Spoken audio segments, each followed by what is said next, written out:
ગીર ગઢડા પંથકમાં ચોમાસાના 2 મહિના વીતી ગયા બાદ વરસાદ વરસવાનું નામ નથી લઈ રહ્યો, જેથી ખેડૂતોનો ઊભો પાક સુકાઈ રહ્યો છે। કૂવામાં પાણીના તળ ઊંડા જતા હોય તેવા દ્રશ્યો સામે આવી રહ્યા છે। ખેડૂતો પોતાના પાકને બચાવવા ફુવારા પદ્ધતિથી પાણી આપી રહ્યા છે। ઉના અને ગીર ગઢડા તાલુકામાં મગફળી, સોયાબીન, કપાસ, બાજરી, મગ અને તલનું વાવેતર મુખ્ય છે। જે ખેડૂતોને કૂવા છે એ તો હાલ પાકને બચાવી રહ્યા છે, પરંતુ જે બિનપિયત જમીન છે તેવા ખેડૂતોનો પાક સુકાઈ રહ્યો છે। પરિચય: મારું નામ હરેશભાઈ બલદાણિયા, ગામ નગડિયા, તાલુકો ગીર ગઢડા, જિલ્લો ગીર સોમનાથ। અમારા આ વિસ્તારમાં ખેડૂતો માટે જીવાદોરી સમાન કહી શકાય એવી રાવલ અને શાહી નદી છે।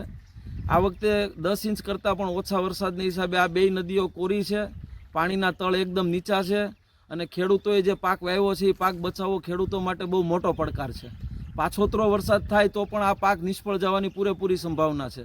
તો અમારી સરકારશ્રીને વિનંતી છે કે ખરેખર આ વિસ્તારનો સાચો સર્વે કરી વાસ્તવિક આંકડા જે છે એ ખુલ્લા કરી અને ખેડૂતોને આ પાક નુકસાની જે જાય એમ છે એમાંથી બચાવે ને એમને વળતર મળે એવી અમારી અપેક્ષા છે।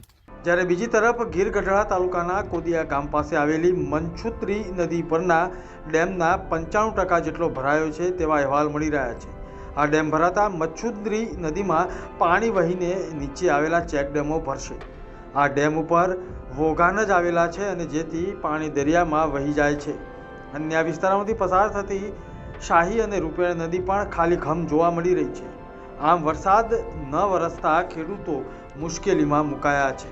પરિચય: જે પટેલ, નાયબ કાર્યપાલક ઇજનેર, સિંચાઈ પેટા વિભાગ, ઉના।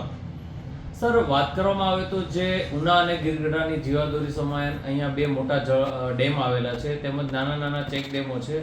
હાલ વરસાદની પરિસ્થિતિને લઈને આ ડેમોની પરિસ્થિતિ શું છે અને આવનારા સમયમાં જો વરસાદ ના પડે તો પરિસ્થિતિ શું રહેશે?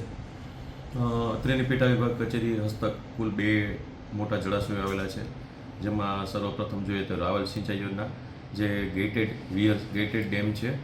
એ ડેમની અંદર જોઈએ રાવલ ગેટેડ સ્કીમની અંદર તો આજની પરિસ્થિતિ કુલ 52% ડેમ ભરાયેલો છે, એટલે કે 490 એમસીએફટી પાણી અત્યારે જળાશયની અંદર છે, જેમાંથી હાલની પરિસ્થિતિએ પીવાનું પાણી નગરપાલિકા હસ્તક પણ જાય છે, દીવ જૂથ યોજનામાં પણ જાય છે અને ઉનાના 42 ગામડાની અંદર પીવાનું પાણી જાય છે।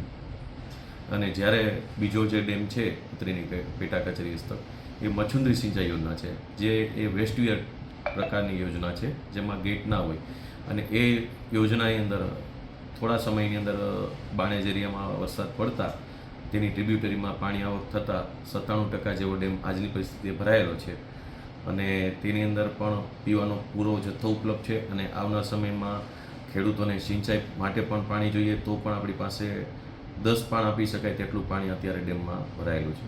સાહેબ, રાવલ ડેમમાં જે 52% ભરાયેલું છે જળાશય, વરસાદ ન પડે તો આગામી દિવસોમાં પાણીની સમસ્યા દીવ છે, 42 ગામોને જે પાણી મળે છે અને ઉનાને પાણી આપું છું તો શું આપણે રાવલ સિંચાઈ યોજનામાં 52% જે જથ્થો છે, જો વરસાદ ખેંચાય તો પણ આવનાર સમયમાં 12મા માસ સુધી એટલે કે 31 ડિસેમ્બર સુધી પીવાનો કોઈ પણ પ્રશ્ન ઉપસ્થિત થઈ શકે તેમ છે નહીં।